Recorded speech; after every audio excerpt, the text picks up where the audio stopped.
Today I was at the supermarket. I went out surfing, and on the way back home I usually stop by and buy some food. And there was Gus. I talked to him every now and then. He stacked up the fruits and apples and all that stuff at produce section. And interesting conversation. I always learn something new, and it's all good to be communicating and have fun. And today's discussion was about the massaging the brain, I call it, to him. And he gave me some stories, because this is what happens at the shop floor there. Some guy, in this case he said was like 40 years old, and he was looking for a single piece of banana, and he couldn't find it. So he had to ask Gus, what's going on here? We don't have banana. So Gus raised the chunk of banana and just cut the piece and give it to him. Not difficult. Another story was the story of a woman who was looking for a carton of eggs. She usually buy at a dozen or half a dozen full of carton, but she couldn't find it. So she was upset and yelling and jumping up and down, and what kind of service this is and all that. So Gus, or any guy working at the supermarket, they all have those stories. I even have my own story that I can share. And Gus was there too. She was looking for something and having some conversation over the counter where they prepare meat and cut and so on and so forth. And the guy behind the counter told her, "Mom," with good intention. And then that freaked her out. She was angry. "Why do you call me Mom?"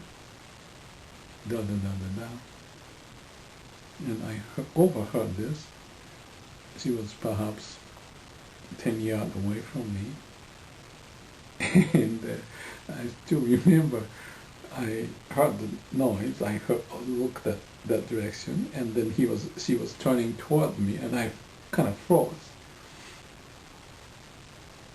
The sensation there was that she was in anger,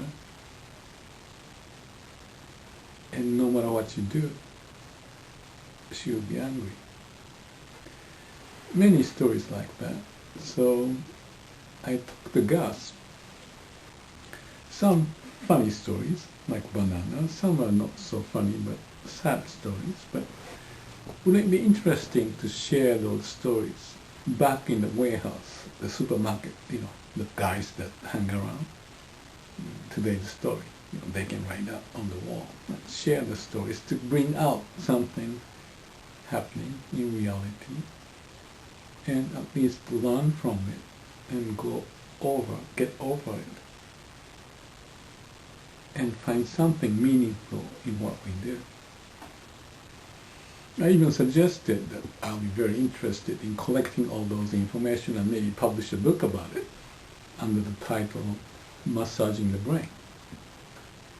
Because the indication of this, to me, and as Gus agree, is that many people in modern day society, the cities especially, are so narrowly focused in what they do, the way of living, and almost like a mechanized, programmed in a certain way.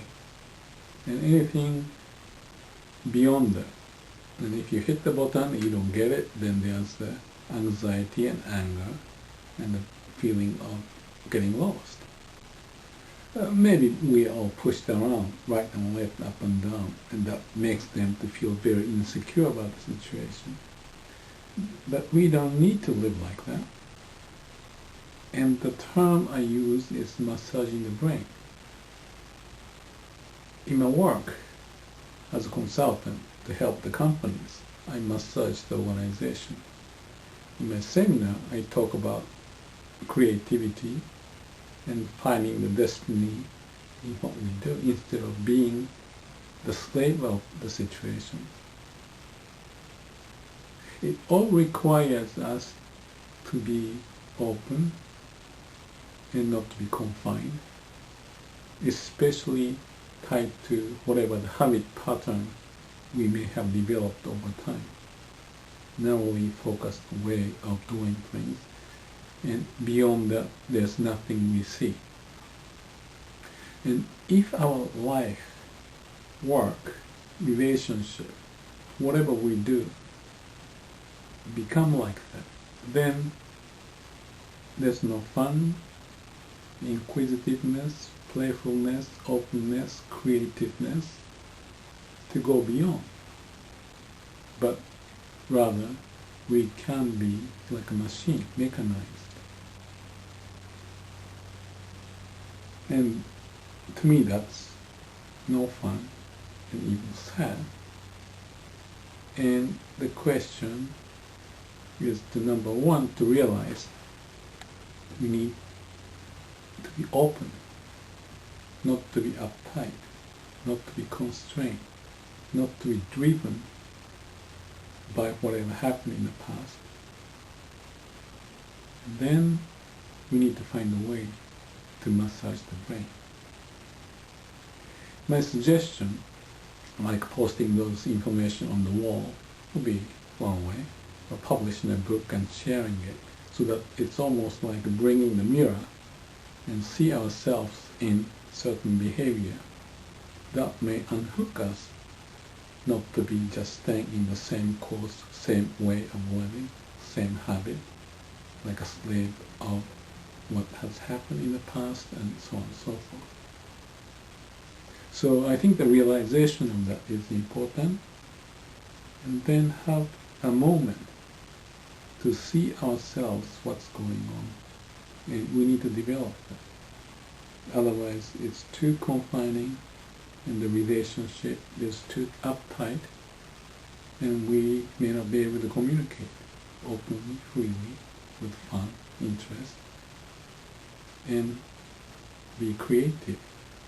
Life is meant to be creative as far as I can tell, going beyond the boundaries, to challenge ahead, and so forth. So how do we do that? In the other segment of my videos, I mentioned about lots of things connected to this. But in one term, to summarize, would be a meditation. To realize what's happening requires a quiet mind, inquisitive mind, open to accept without reacting. So beyond the mechanical way of responding, we need to have a bigger reserve, so to speak, in our mind and body. That we don't need to react with anger, habitual pattern, and so forth. And to come to that awareness, we need to spend time to meditate. In fact, perhaps doing things that we like would be a good way to kind of massage your brain. Laughing is good, sharing with friends, interesting stories like we talked about, or perhaps doing the garden work, seeing the weeds growing or the tomato growing, taking care of them, and finding the miracle. It's not mechanical there.